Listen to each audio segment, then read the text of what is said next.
جو شخص امت کی ہدایت اور امت کے لیے رحمت بنے گا، اللہ رب العزت مظلوم کو اس کی طرف پھیر دیں گے، مظلوم کو پھیریں گے اس کی طرف مدد کے لیے۔ ایک مرتبہ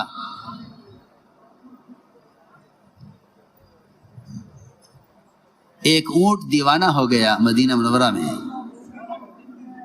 اور اونٹ دیوانہ ہو جائے تو اس سے خطرناک کوئی چیز نہیں ہے، تو وہ انسان کی کھوپڑی کو چبا لیتا ہے۔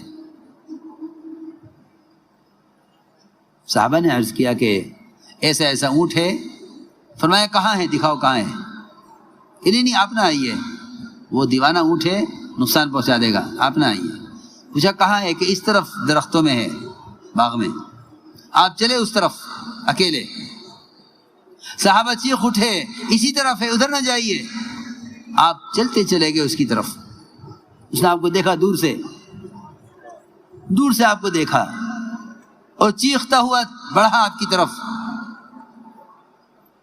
صحابہ ڈر گئے کہ ابھی آپ پر حملہ کر دے گا، لیکن اس نے آپ کے قریب آ کر آپ کے کان میں اپنے مالک کی تمام شکایتیں کی، تمام شکایتیں اپنے مالک کی، مجھے اتنا چلاتا ہے، اتنا تھکاتا ہے، اتنا بوجھ لاتا ہے، ساری شکایتیں آپ کھڑے ہو کے سنتے رہے۔ فرمایا اس اونٹ کا مالک کون ہے؟ بلایا گیا، کس کا اونٹ ہے؟ کہاں فلاں کا، بلاؤ اس کو۔ بلا کے فرمایا یہ اونٹ تمہاری شکایتیں کر رہا ہے، تمہاری طرف سے یہ زیادتی ہے۔ جنگل کے درندوں کا آپ کے ساتھ ایسا تعلق تھا، ایک مرتبہ پورا وفد آیا بھیڑیوں کا جنگل سے آپ کی خدمت میں، پورا وفد جنگل سے بھیڑیوں کا آپ کی خدمت میں، کہ ہم ایک تجویز لے کر آئے ہیں آپ کے پاس ایک تجویز لے کر آئے ہیں آپ کے پاس۔ ہم سارے جنگل کے بھیڑیوں کی طرف سے ایک جماعت آپ سے بات کرنے کے لیے آئی ہے، اگر اتنی بکریاں ہر ریوڑ سے ہمیں سال میں اتنی دے دی جائیں تو ہم بھیڑیے آپ سے اس بات کا عہد کرتے ہیں کہ ہم کسی کی بکری پر حملہ نہیں کریں گے۔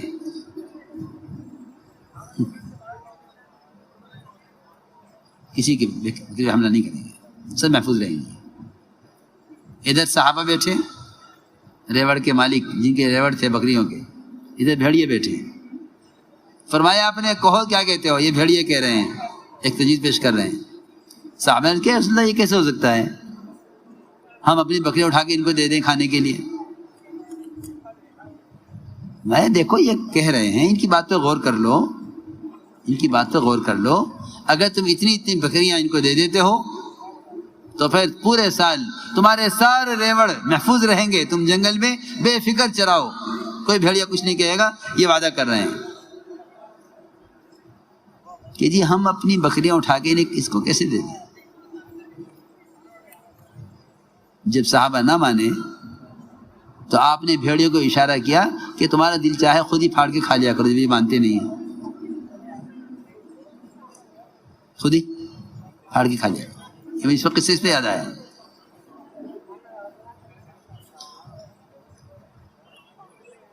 کہ جو واقعی انصاف کرنے والے ہوتے ہیں، اللہ جانوروں کی ضروریات اور ان کے مسائل کو بھی ان سے حل کراتے ہیں، اور جب یہ خود ظالم بن جاتا ہے تو انسان بھی ان کو ظالم کہتے ہیں، انسان بھی ان کے پاس اپنی ضرورت لے کر نہیں آتے، ان کے پاس انسان بھی اپنی ضرورت لے کر نہیں آتے، اور جو منصف ہوتے ہیں ان کے پاس جانور بھی اپنی، ایسے بادشاہ گزرے ہیں جنہوں نے اپنے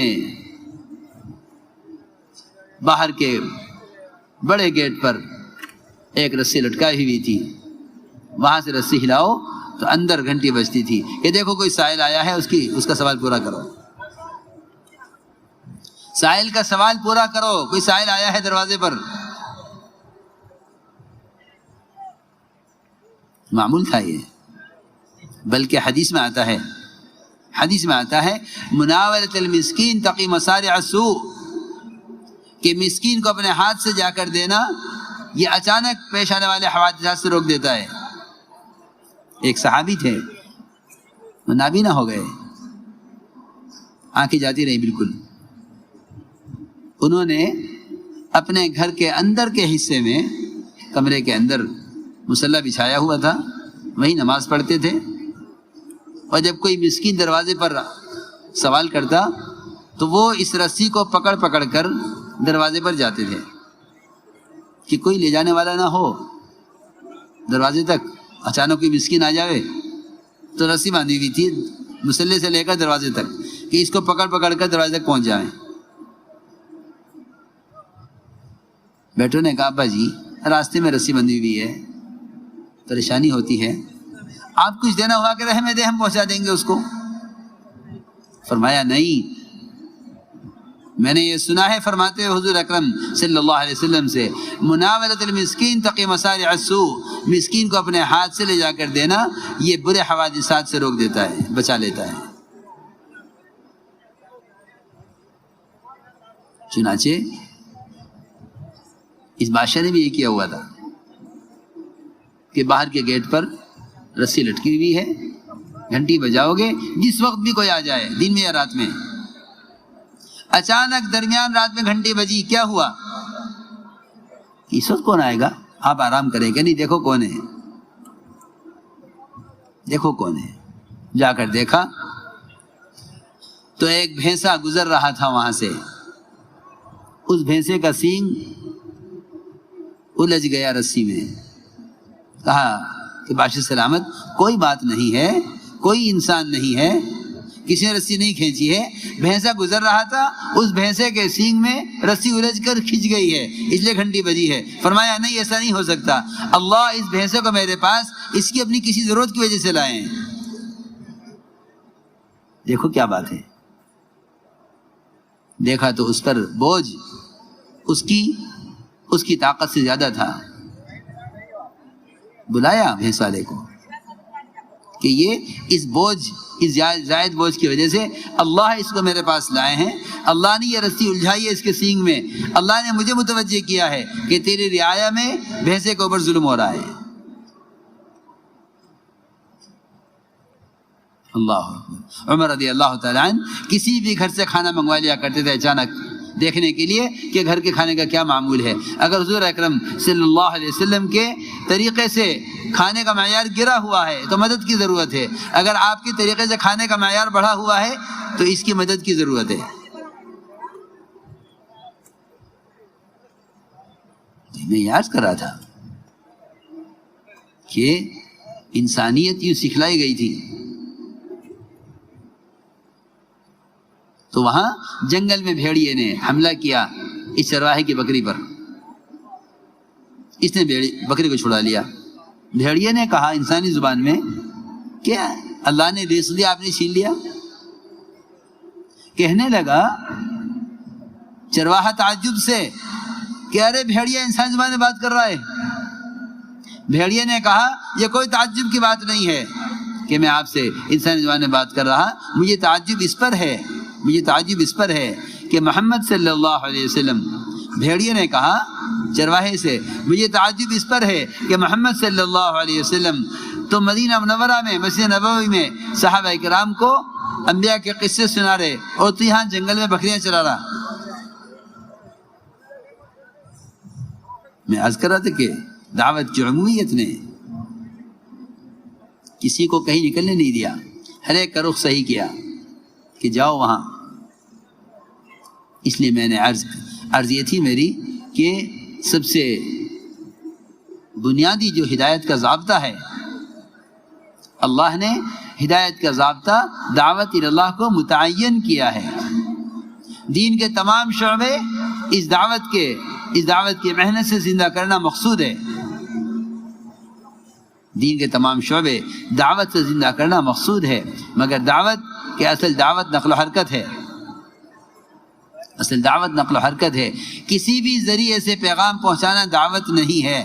میری بات یہ بات یاد رکھیو، کسی ذریعے سے پیغام پہنچا دینا دعوت نہیں ہے، بلکہ خود جا کر دعوت دینا دعوت ہے۔ یہ بات میری یاد رکھیو ہمیشہ، یہ بات ہمیشہ یاد رکھیو۔ کسی ذریعے سے پیغام پہنچانا یہ دعوت کی سنت نہیں ہے، یہ دعوت کی سنت نہیں ہے، بلکہ خود جا کر دعوت دینا یہ اصل سنت ہے۔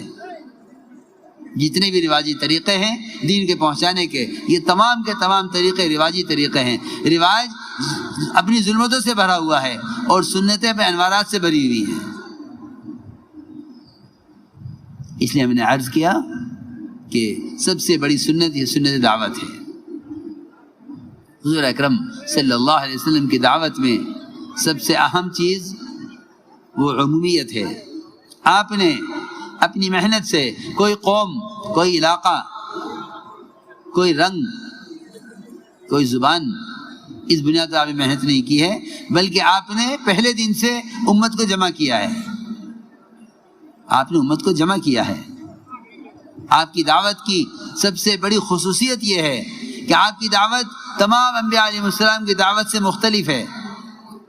کوئی نبی قوم کی طرف، قبیلے کی طرف، علاقے کی طرف، کوئی کسی حرف پیشے کی طرف، اپنے خاندان کی طرف، لیکن آپ صلی اللہ علیہ وسلم آپ ساری امت کی اور تمام انسانیت کی تمام قسموں کی طرف مبعوث ہیں۔ اس لیے آپ کی دعوت میں عمومیت ہے۔